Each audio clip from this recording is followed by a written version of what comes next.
Du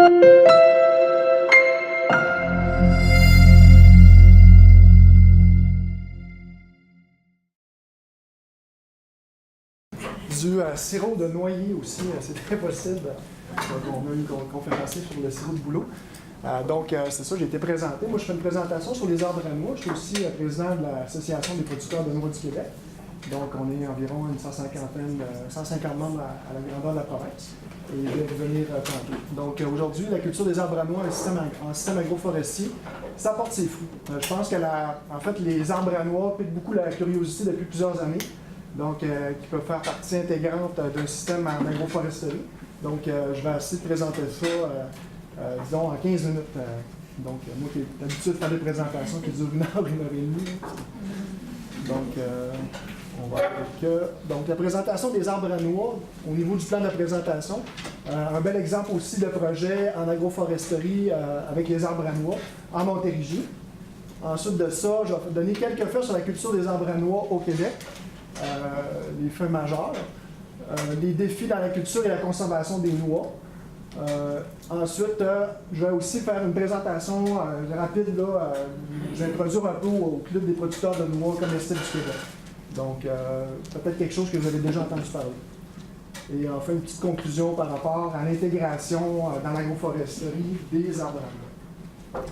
Donc, premièrement, un peu les zones climatiques. Ce qu'il faut savoir avec cette carte-ci, c'est que la région la plus propice au niveau de la culture des arbres à noix se situerait dans la zone 5A, c'est-à-dire la zone qui est en jaune ici, et le long de la vallée du Saint-Laurent jusque dans la région de Québec et la rive sud de Québec, qui se situe en zone 4B. Là, on sait que le ministère de l'Agriculture, Agriculture Canada a changé ses zones de rusticité. Moi, je pense qu'ils sont allés un petit peu vite à la suite des 2 derniers hivers, des 2 avant-derniers hivers qui ont été très froids, c'est-à-dire en 2014-2015, où on a observé des minimums très, très froids. Donc, je pense qu'il faut faire attention avec les nouvelles cartes de rusticité. Et je pense qu'on peut conserver encore les mêmes zones là, au Québec, c'est-à-dire la zone 5A dans la grande région de la Montérégie et en allant vers Québec avec la zone 4B. Donc, présentation sommaire des arbres à noix au Québec. La plupart d'entre vous peut-être le savent, on a en fait au Québec 4 espèces d'arbres à noix principales. Qui sont en fait le hêtre d'Amérique, qu'on peut considérer comme un arbre à noix, qui prend à peu près une quarantaine d'années à produire des faines. Donc le fruit en fait, du hêtre d'Amérique qui est la faine. Un arbre donne 40 ans donc, avant de produire ses premières faines. Donc c'est très très long. On a ensuite de ça le carré-ovale. Le carré-ovale qui est devenu très rare à cause de la perte d'habitat, le défrichement des terres. Et lui, il était confiné dans la vallée du Saint-Laurent, le côté sud, c'est-à-dire le sud de Montréal. Donc, c'est un arbre qui prend beaucoup de temps aussi à donner ses premières noix. Et le carré-ovale est un cousin du pacani, le fameux pacani américain qui donne le noix de pécan. Ensuite de ça, ici, on a le noyer cendré. Le noyer cendré qui poussait jadis le long de la vallée du Saint-Laurent jusqu'à Québec, mais malheureusement, qui était très affecté par le butternut canker qu'on appelle le chancre du noyer cendré. Donc, il y a beaucoup de noyers cendrés qui sont en train de souffrir de cette maladie-là, de ce champignon-là microscopique. Et enfin, on a le noyer cendré, noisetier à long bec, Corylus cornuta, qui est présent un peu partout jusqu'au 50e parallèle. Et la noisette est très récente quand même, mais au niveau de la culture, je dirais pas. De plus en plus atteint par le ver du balanin. Donc, quand on dit que les noisettes sont piquées, c'est le cas avec le noisetier à long bec. Ensuite de ça, un autre arbre à noix, mais que la noix est non comestible, on a le carré cordiforme. Qui est présent quand même au sud du Québec, c'est-à-dire la vallée du Saint-Laurent à partir de Trois-Rivières en allant vers Montréal. Et de plus en plus, on parle d'une naturalisation du noyer noir. En fait, le noyer noir qui est apporté comme, par exemple, au domaine Joly de la Village, qui est une magnifique plantation de noyer noir qui date des années 1850. Et un peu dans les cantons de l'Est où le noyer noir a été introduit par les loyalistes, il est très populaire aussi. Donc, en fait, ça fait le tour un peu rapidement.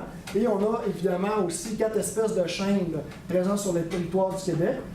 Le chêne blanc, le chêne à gros fruits, le chêne bicolore et le chêne rouge. Par exemple, le chêne, dans certains cas, les glands de chêne, on peut les considérer comme des noix comestibles, dans d'autres cas non. Ils sont forts, en fait, surtout le gland de chêne rouge qui est fort en tanin. Donc, les autres espèces, on peut les considérer comme comestibles quand même, avec un minimum de traitement. Donc, rapidement, je vais présenter des variétés. Ici, on a le noyer noir en 1, on a le noyer cendré qu'on a vu tantôt. Après ça, en 3, je cherche le numéro 3, ici le carré ovale. En 4, ici, on a le Pacani du Nord, qui est pas indigène du sud du Québec, mais qu'on peut avoir pensé à une introduction dans l'extrême sud pour des plantations, des projets agroforestiers. On a la noix de cœur ou le noyer du Japon, qui est très, très populaire. Ensuite de ça, la noix hybride, en fait, qui est un hybride ni plus ni moins entre le noyer cendré et la noix de cœur.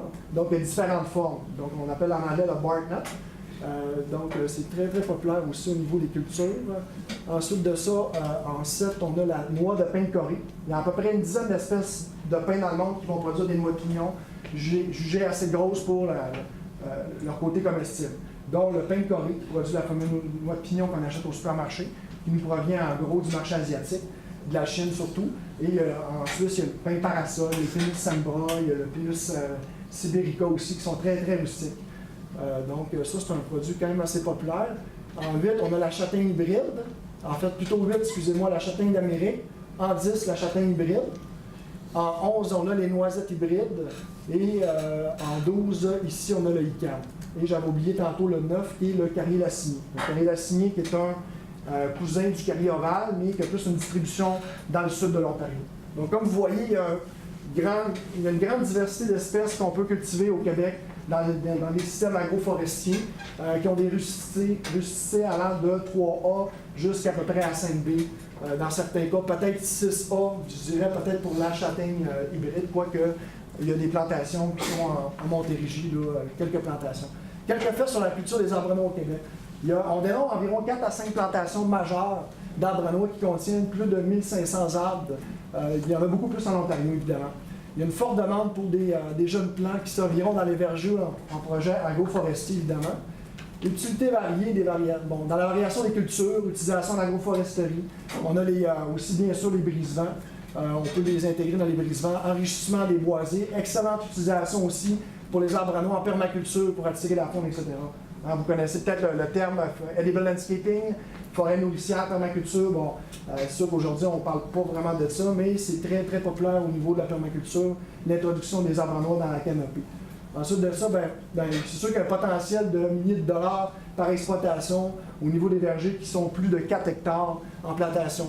Bon, moi, je pense que, petite conclusion comme ça, s'il y avait du volume, il y aurait un bon marché en croissance au Québec. Malheureusement, le volume n'est pas là. On a des petites plantations à gauche et à droite, on n'a pas de volume à fournir. Donc, il y a de la demande, mais avec des mini-productions, au niveau du développement de la noix, c'est plus difficile un petit peu. Ça s'en vient, par exemple. Un exemple, Ferrero Rocher Canada, qui produit le fameux Nutella, les chocolats. Eux, ils sont en train de... il y a une grosse industrie de la noisette hybride, c'est-à-dire la vigne, la noisette hybride en Ontario, pour le développement, en fait, là, pour que l'usine de Ferrero Rocher Canada s'approvisionne en noisette canadienne au lieu de la Turquie. Donc, plusieurs projets en Ontario. Donc, comme je disais, si un volume existait au Québec, un volume de noix assez fiable, avec des cultivars qui sont bien reconnus, on aurait des noix de plus en plus dans la transformation. On irait au supermarché, on pourrait acheter nos propres noix qui viennent du Québec, alors que pour le moment, ça nous vient de la Turquie, de la Californie, ça nous vient de l'Europe et de la Chine. Bon, encore d'autres faits rapidement. Les noix que nous achetons nous viennent en totalité de l'importation, sauf dans les petits marchés locaux. Donc, de plus en plus peut-être de l'Ontario. Il y a le défi aussi du traitement des noix nordiques, le débrouillage mécanique, le lavage. Il y a beaucoup de connaissances qui ont besoin d'être transmises là-dessus parce que c'est pas évident. Les gens ne savent pas quoi faire avec une noix de noyer noir lorsqu'elle tombe par terre. Ils ne savent pas qu'il faut débrouiller la noix, il faut la laver, il faut la faire sécher. Donc, il y a beaucoup d'informations qui doivent être véhiculées là-dedans. Donc, il y a des cas qui pèsent, c'est sûr. Ça prend soit un casse-noix spécial, une machine. Donc, c'est ça. Il y a aussi une demande pour les noisettes, les noix de cœur, comme je disais, un intérêt grandissant dans la population. Qu'est-ce que l'agroforesterie? Rapidement, l'agroforesterie est un système intégré qui repose sur l'association intentionnelle d'arbres et d'arbustes dans les cultures et les élevages, dont l'interaction permet de générer des bénéfices économiques, environnementaux et sociaux. Ça vient du CRAC en 2011.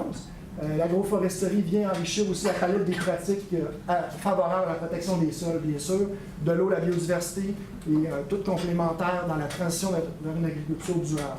Donc, chaque aménagement agroforestier est multifonctionnel. Ici, le meilleur exemple en agroforesterie, chez M. Pierre Boucher, qui a une plantation le long de la route 133, près du Mont-Saint-Hilaire. Donc, ici, on a intégré, en fait, M. Pierre Boucher, des noyers noirs. Il y a une magnifique plantation sur 90 arpents. On retrouve, entre autres, il y a du maïs, il y a du soya, il y a des graminées, mais on a une belle plantation où il va vraiment entretenir énormément durant l'été, tout au long de l'été. Ici, on retrouve des noisettiers hybrides qui vont nous produire des admines, qui vont pouvoir récolter à côté probablement d'une culture d'orge, je dirais, ou de blé.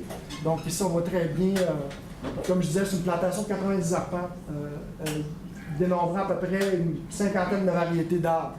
Il n'y a pas juste des arbres à noix là-dedans, mais il y a beaucoup d'espèces là, qui sont jugées feuillunes. Encore ici, des belles, magnifiques photos de rangées d'arbres avec du maïs. Et là, c'est sûr que quand moi, je l'ai questionné, Pierre Boucher, j'allais visiter souvent sa plantation, et on parle d'îlot de chaleur. Hein. Vous savez, les arbres vont créer une espèce de microclimat, ils vont bloquer les vents, ils vont protéger, donc le maïs pousse un peu plus vite, il gagne en unité thermique, et donc il y a une meilleure productivité. C'est sûr que dans son cas, eux, ils vont tondre le gazon. Dans d'autres cas, je pense qu'on peut faire des aménagements avec des petits fruitiers. Il y a matière à intégrer beaucoup de plantes sous ces arbres-là. Dans leur cas, eux, c'est tondu, puis c'est entretenu tout l'été, mais il y a tellement de variantes qu'on peut faire. Je pense qu'il me reste 2 minutes. J'ai du stock. Intégration des arbres noirs dans l'agroforesterie. On peut faire une implantation. Ça, c'est un peu les combinaisons qu'on peut faire. Une implantation de noyer noir et noisetiers hybrides intercalés avec une culture de maïs, soya ou graminées, comme on a vu un petit peu. On peut faire aussi une implantation de noisetiers hybrides, de chênes ou carriers mélangés à des arbustes fruitiers, comme les amélanchiers arbousiers sureaux. On l'a vu tantôt sur les photos chez M. Pierre Boucher.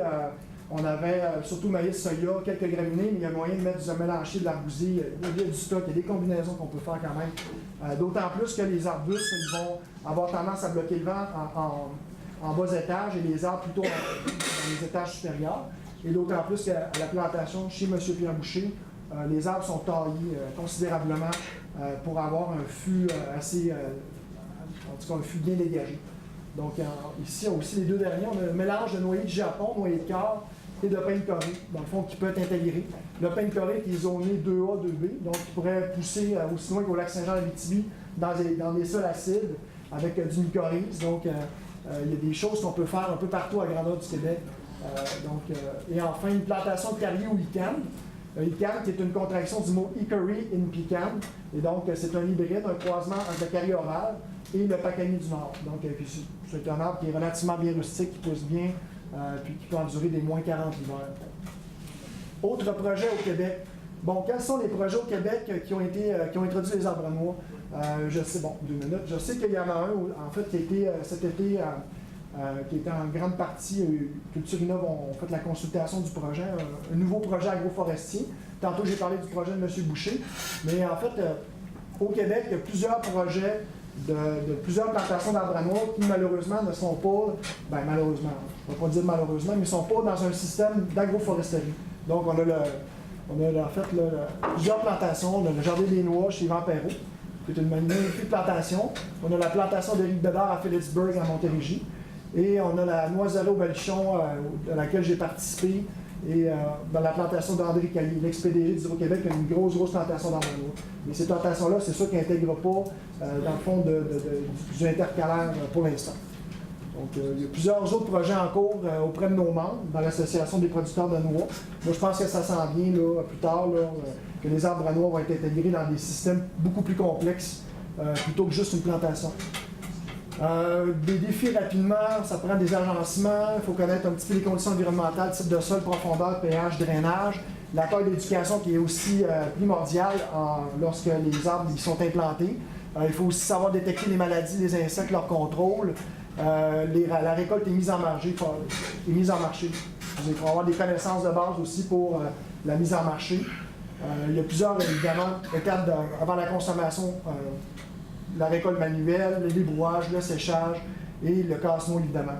En parlant de casse-noix ici, rapidement, ici on a une photo des tailles de correction qui devraient être faites et des mauvaises charpentes d'arbres. Donc ici on a un étranglement de tronc. Donc ça, c'est des choses à corriger, c'est sûr. Donc ça prend des connaissances, c'est sûr. On ne fait pas que planter des arbres et on les laisse aller. Et souvent les agriculteurs, malheureusement, ils n'ont pas le temps de s'occuper de ça. On le sait, les brise-vents, souvent, ils ont besoin de soins, ils n'ont pas le temps. La rareté des arbres à noix, rapidement, c'est que il y a une perte d'habitat, puis tout ça, mais il faut, je pense, se remettre à les réintroduire un peu partout.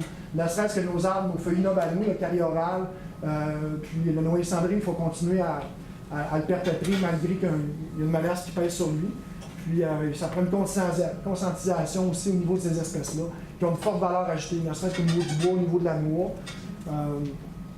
Un autre exemple, la pépinière gouvernementale de Berthierville a produit 95% de résineux. 95% de résineux, et il n'intègre même pas le chêne blanc, le chêne bicolore. Ils n'en produisent même pas du tout. Donc, ça, c'est quelque chose qu'il faudrait voir avec eux. Et enfin, le producteur de noix, notre petite gang à nous, lettres, conférences, démonstrations, guides, sorties, on a le site web. On a une belle petite gang, puis c'est ça. C'est tout à faire la présentation. C'est pas facile de faire une présentation de 15 minutes.